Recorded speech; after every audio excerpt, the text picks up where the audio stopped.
Daníel Logi Þorsteinsson á 17. ári. Hann býr á Sauðárkróki og stundar nám á félagsfræðibraut Fjölbrautaskóla Norðurlands vestra.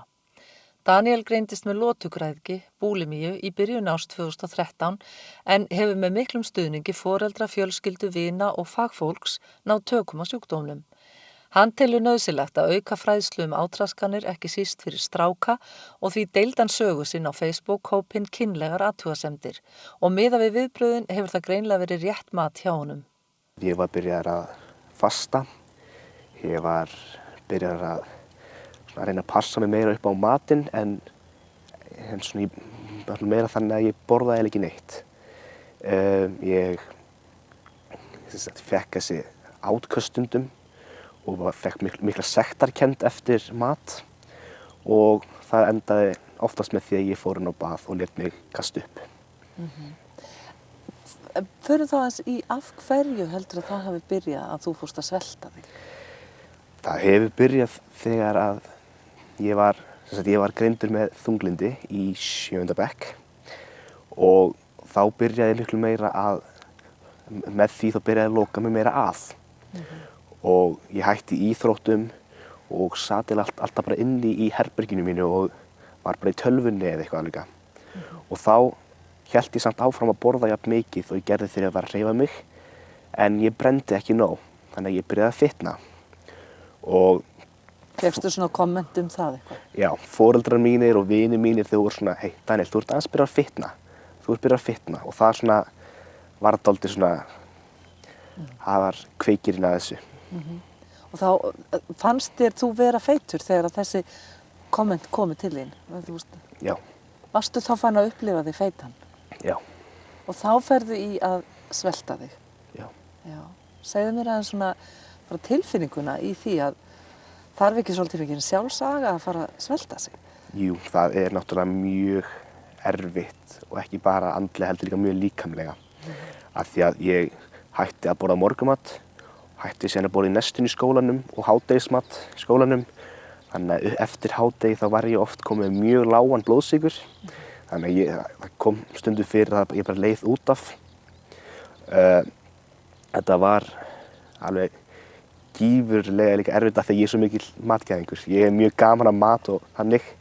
Og svo þegar það kemur að því að svona 5-leytið á daginn, ekki búin að fá neitt mat eða neitt, þá fæ ég þessi köst sem ég borða bara og borða. Hvað varst að borða mikið? Aðalega bara einföld kolvetni. Bara sykur og sukk. Ég fór alltaf í þær hugsanir alveg, ég er bara mistök, ég get ekki höndlað mataræðið mitt og þannig og svo byrjaði ég að hugsa út í það hversu miklar hitaeiningar ég hafði tekið inn og það gerði sektarkenndara ennþá meiri. Þannig að það bara endaði með því að ég ákvað að henda út matum aftur. Foreldrar mínu voru aðeins byrjað að taka eftir þessu. Þegar ég fór oftar í svona lengri sturtur. Þá faldi ég hljóðið með því að með sturtuhljóðinu og skrúaði frá sturtunni og setti tónlist á. Já. Og ældir. Já. Þetta er algjör vítahringur. Þetta er þannig að það að borða svona mikið, maður fær sektarkennd og maður ælir og síðan fær maður sektarkenndina yfir því að hafa ælt þessu. Og svo byrjar þetta vanlíðan öll aftur næsta morgun þegar maður ætlar sér að fasta aftur. Ég náði að halda því í 3 mánuði, þessu lindamáli, þangað til að ég sagði námsráðgjafanum í árskóla frá því og hún hafði síðan samband við foreldra mína með mínu leyfi. Þau sögðu við hana að þau voru aðeins byrjað að gruna að eitthvað væri ekki í lagi og þau tóku náttúrulega eftir breytingu við mig eins og ég var byrjað að fá mikinn bjúg í kringum í hálsinn. Þannig ég var byrjað að bólgna upp og augun voru svona sokkinn og það var svona aðeins byrjað að afmyndast hjá mér af því að líkaminn var að reyna að halda öllu því vökva sem það gat. Þannig ég var komið með mikinn bjúg og það sást mjög auðveldlega á höndrum á mér. Hvernig þá? Það eru aðalega hnúarnir sem verða dálítið rauðir eftir tennurnar þegar maður er að stinga puttanum í kokið. Þannig að það sást dálítið vel á því og þau bara buðu fram alla þá hjálp sem þau gátu gefið mér. Var það léttir að segja frá þessu? Það var mikið léttir. Það var þungu fari ekki létt að mér.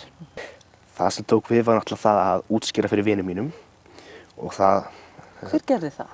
Það var ég og námsráðgjafinn í Árskóla og það er allir strákarnir eru bara kallaðir inn bara á skrifstofunni hjá henni og hún bara sest niður og bara segir þeim frá þessu og það sem mér fannst alveg rosalega gott að heyra var það að fyrsta sem ég heyrði eftir að hún bara útskýrði þetta var hvað getum við gert til þess að hjálpa þér.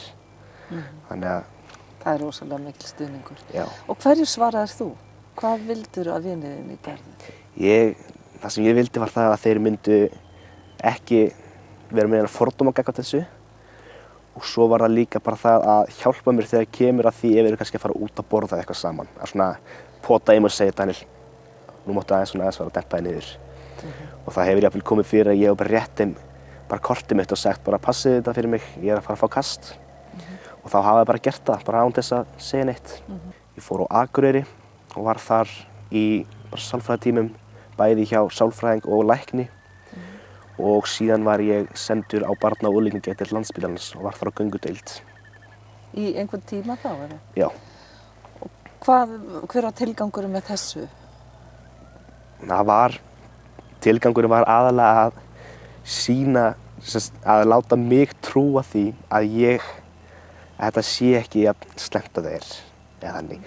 Þetta er dálítið mikil hugræn atferlismeðferð sem gerir það að verkum að ég eiginlega er að lækna sjálfa mig með því að hugsa betur hlutina. Svo er bara frætt mig það að matur er ekki eins slæmur og ég held og það er svona aðalega bara að sýna fram á það að reglulegt mataræði er mun betra heldur en svona mataræði bara í skömmtum og jafnvel ekki neitt mataræði. Daniel telur sjúkdóminn of oft tengda með stelpur og segir því til staðfestingar að orðalag spurninganna í prófunum sem hann tók á göngudeild unglingageðdeildar hafi í raun útilokað þann möguleika að strákar gætu svarað þeim. Það er mjög oft talað átröskun sjúkdóma sem þá annarkvort bara stelpusjúkdóm eða sjúkdóm fyrir samkynhneigða. Og ég tók dálítið eftir því þegar ég var á göngudeildinni á barna- og unglingageðdeild Landspítalans að þegar ég tók prófin þá stóð á prófunum spurningar eins og ég álít mig feita eða ég ber mig saman við aðrar stelpur á mínum aldri.